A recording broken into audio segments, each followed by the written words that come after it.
Welcome. I'm Audra here at Homesteading in Idaho, and I'm glad you're joining me today. So, if you've ever bought hay, a lot of times the hay grower will say, "What are you feeding?" And if you have goats, the last thing you want to say is, "I'm feeding goats," because then they're going to say, "I have got some hay for you." You guys, run the other direction. 9 times out of 10, the hay they're trying to sell you is bottom bale, top bale, mold infested, nasty hay. And they're going to make you one heck of a deal on it. And you can take them up on it if you want to see your goats die. Trust me, run the other direction. For whatever reason, hay growers seem to think that a goat can eat moldy hay like a cow can. I won't even feed our cow moldy hay. Moldy hay gets composted because I'm not feeding it to my animals. So run the other direction. Now, why are you going to run the other direction? Why not take that guy up on that offer and buy that hay at a really reduced price? Because you're going to poison your animal and they're legitimately going to die. And it's a terrible death. I have seen it firsthand. It is excruciating. You do not want to do it. So don't make that mistake. Okay, so now we know. Don't buy moldy hay. If somebody says, "Hey, what are you feeding?" Show horses. Just tell them just tell them you're feeding show horses. Trust me, you'll get the good stuff. So behind me is my haystack. It's a little bit wonky. The kids have a fort in here. It's a little bit fun for them to just build and everything else. And we have had this insane wind that this way and that way with the tarp. It's all over the place. But it's sunny today, so at least we didn't have rain. So what do I feed my goats? Well, right here, I'm standing here at the grass hay. Now, most of the year, I actually prefer to feed grass hay. It's not as full of energy for them. And, you know, like if you have a milker, get them the alfalfa. They're going to need it. But my milkers also are being fed grass hay. It's a good filler. Alfalfa is really great for growing goats and for milk goats to be eating, but it is really, really good at bloating a goat. And goats with bloat is extremely dangerous. It's, again, something I have experienced once upon a time, and I do not want to experience that ever again. It's just not something I don't want to go down that road. So most of our goats, well, yeah, all of our goats, they have the grass hay in front of them 24/7. And then I feed the alfalfa as needed. Now, who gets the alfalfa? I said the goats that are growing, so like the babies and the Boer goats that are going to be shown and everything. Our milk goats, they get the alfalfa. And my old girls. So that kind of leaves in the middle your tweens and teens. You know, they're the healthy goats, the ones that, like the wethers, they're not being used for milking, obviously. And they're not, you know, so goats in the middle. If they're not milking, they're not growing, they're not old, they've got grass hay almost explicitly. Now, if the weather gets really nasty and cold, I make sure they've got alfalfa. Alfalfa is great for all the energy it's going to provide for building sugars. Oh my gosh, your goat will be set. It will be quite warm. And that's another reason why I don't prefer to feed alfalfa all the time. Just like with horses, it makes a goat hot. Hot in the sense that it can make them a little bit crazy and stir crazy, and alfalfa is just, to me, something I don't want in front of their faces 24/7. And that's why the milking girls and everything, like I said, they get the alfalfa, but mostly it's the grass hay. Now, I do also like to get grass hay that's a mix of like 25% alfalfa, 75 grass. Hey, that takes it out of me having to go into the back stack and get out alfalfa. But right now, this is just legit straight grass hay, and then my alfalfa is straight alfalfa. Now, let's take a look at these bales. Now, on the outside, you're going to have discoloration of your hay bales. That's just sun fade and everything else. On some of these, so this one here, see how it's got this discoloration? That portion I will not feed. There is some mold there, potentially. I will not feed that. That will be completely taken off, and that will go straight to compost. This hay, when it's open, let's see if I can get some that's, but it's got some really great green color to it. It's a little more stemmy than I would have preferred. I really like to get my hands on grass hay that is got more leaf in it. more seed heads, things like that, because the goats, they're ruminants. So they want to be eating those things, those weed heads, those seed heads. But be careful, do not get cheatgrass. Anything like cheatgrass, you can choke and kill your goat. So don't go that direction. But this grass hay is not bad. They're eating it and they're enjoying it. So is the steer. But I would have preferred it to have just a little bit more in it. Now we're going to go over to the alfalfa hay. So this alfalfa is just superb. Great color, lots of leaves. Now, if you have a goat that's easily able to bloat, this would not be the kind of alfalfa you really want to be offering. They're going to eat the leaves, the leafy bits up, and that is where they're going to get the bloat really, really fast. So if you have a goat that bloats, you might just want to stick straight to grass hay and avoid the alfalfa completely. That's what I do. I don't even risk it. I avoid alfalfa with those goats completely. Now this hay is fantastic for my old girls. The ones that are, their teeth are gone. And so this alfalfa is perfect because what they leave behind is the stems. And then I just scoop up the stems. They leave they take out the leaves and you get the stems, right? I just scoop that up and I take that to my younger goats or to the steer. If it's dirty, then it just goes out and it gets composted.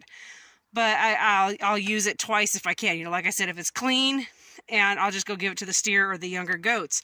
And this is also really fantastic because it's so leafy.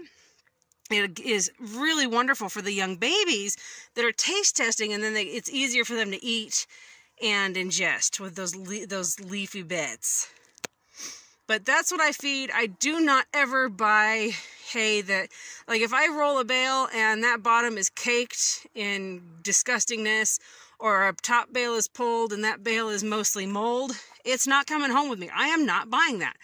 And if I have a seller that's like, well, you got to take it, that's how it came, I tell you, that makes for some tense moments, because what am I going to do with it? I really don't want to have to compost that much hay all the time.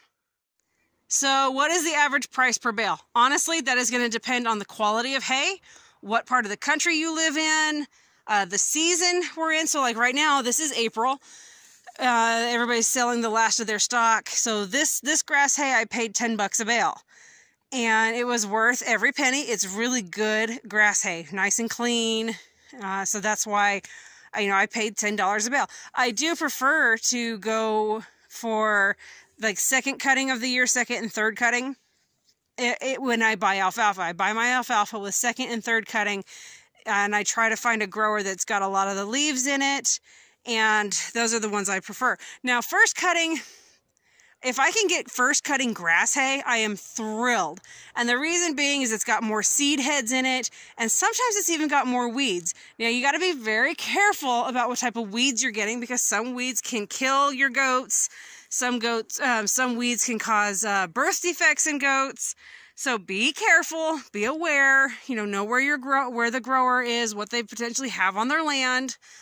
But for the most part, I prefer my grass hay. I really love to get a first cutting, and I can just shove that in front of their faces.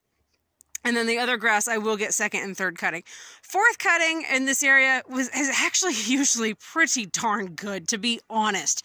Our season here in Idaho has changed so much that many growers are actually getting a fifth and sometimes even a sixth cutting in a year. So honestly, if you can get second, third, or fourth cutting when it comes to alfalfa and your grass, go for it. And if you just want something that you can stick in front of them all the time, it's going to fill them up and their rumen is going to be working properly, get some first cutting grass hay and your goats will just absolutely love it. All right, so how much do I feed? Okay, I get it. These bales, this is what we call a hay bale in Idaho. There's also those really big bales that can come in half-ton and ton sizes. But how much am I feeding? Okay, now if I'm feeding one goat, and this is going to vary. All right, so looking at this bale, this is an open bale, an open end. How much do I feed a goat? This is what we call a flake. That's one chunk. They just like this on a bale, a flake. Now that is what I would feed to Piglet or Nikki, our Nigerian dwarves. And honestly, because Nikki is so pregnant right now, she doesn't have room, I will only feed her about half this flake, And then the rest of her day is an entire flake of grass hay shoved in front of her. And usually that honestly will get her through about 2 days. Now, Piglet, now that she's milking and her kids are interested in hay, they're a week old today, she'll get that entire flake. This entire thing, plus she'll get another flake of grass hay. And my grass hay, the flakes are actually quite fluffy and large on those. So on Piglet, usually about every 2 days, I have to give her another flake of alfalfa because she still has grass in front of her. When it comes to, let's see, the boer goats. So we've got the boer goats that are growing. I do 1 flake. Okay, the boer goats right now, they're growing, but they're only about 4 months old. They're about 4 months old right now. So in the morning, they get 1 alfalfa flake to split.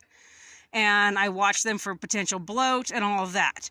If it's a single goat, it's only getting half that flake, so I can keep an eye on it all day long. Just because sometimes they get so busy eating, they forget to walk away, and it's just they bloat pretty easily. And yes, I do have baking soda out for them, and they have the bloat block stuff and all that, yes. But goats, they're just piggies. They really are. So anyway, on the boer goats right now, because they're only 4 months old and they're still growing, 1 alfalfa flake, and then they get a whole flake of grass, sometimes 2 now. I've got a couple of them that are getting 2 grass flakes. And then in the evening, after they have eaten their grain for the day, if I see that they're looking good and hungry and they couldn't use it and everything, then I will give them more alfalfa. But I want to make sure that they are eating their grain because they're getting grain for growth. But, I mean, honestly, that's how it is for even my old goats. So Aurora, she's like 12 this year. She will get 1 alfalfa flake in the morning and 1 in the evening, as well as grass hay in front of her all day long. She's not going to eat an entire flake of alfalfa. She avoids the stems. So she actually is in a pen with a younger goat, and thankfully that goat eats the stems right now. Otherwise, I would just scoop them out and go give them to somebody else or the steer. So that works out great. And because the younger goat is healthy, it's actually working out perfectly. The 2 flakes of alfalfa and the big flake of grass hay for those 2. And those are full size. The one's in Oberhausley and the other's in Alpine. If they were milking and in milk, that would be double what I would be feeding them. They would easily be getting double that and grain.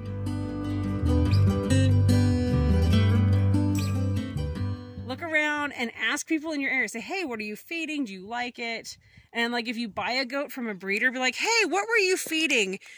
And try to stick with that diet until you've weaned them over to how you're feeding. That way you don't end up with a goat that's like goes off their feed completely and ends up anemic, or they go crazy on your food because all of a sudden it's like candy and they bloat. So if you've got goats, make sure you're asking, hey, what did you feed? And even if you can buy a bale, if they'll let you. I mean, obviously some people cannot afford to let a bale of hay go. I can relate. But different feed stores locally. Now, if you buy hay from a feed store, you're going to be paying much more than you would if you buy it from a grower. And if you buy from a grower, they'll make you deals. Like if you buy a stacker load or if you buy X amount of bales or more, they'll make you a really great deal on that hay versus low number bales. Because they want to get rid of them as fast as they can at large numbers. That way they're not having to mess around with one buyer after another. So, yes. Oh, and if you're buying hay, do yourself and your seller a favor. Know exactly how many bales you're going to get. Know the exact price. And just do yourself a favor. Get cash. Nobody wants to mess with checks. Nobody wants to mess with other payments. Just pay with cash. Some people will accept cards or checks. But just do yourself a favor. And either, if you're not going to do cash, just go to the feed store. Because most growers don't want to mess with, like I said, plastic and checks. So have your cash handy. And don't go and be like, well, here's $200, but I know that the pay is like $175, so can you make change? Don't do that. Know how much your hay is and take exactly that amount. And that's how I do when I buy hay. I take the exact amount I'm going to buy, and then I also know how much it is per bale, and I take extra with me. Because if we go out and somebody's like, oh, I have 15 bales left, I take out exactly how much it is to buy those 15 bales. Then I take extra, because guess what? What if they've got a bale or 2 or 10 left? I might buy them all right there on the spot. I'm actually notorious for doing that. Somebody will say, well, I've got this much, and I'll be like, I really like this hay. I'm going to pay you for it, and I'm coming back. Or I'm going to load it up right then and there, depending on how many it is, how many I can fit on my truck. Alright, you guys, you know the drill. If you liked that video, thumbs up. If you don't like it, thumbs down. Haven't subscribed? Consider hitting that subscribe button. And hopefully I'll catch you guys in the next video. Bye, guys.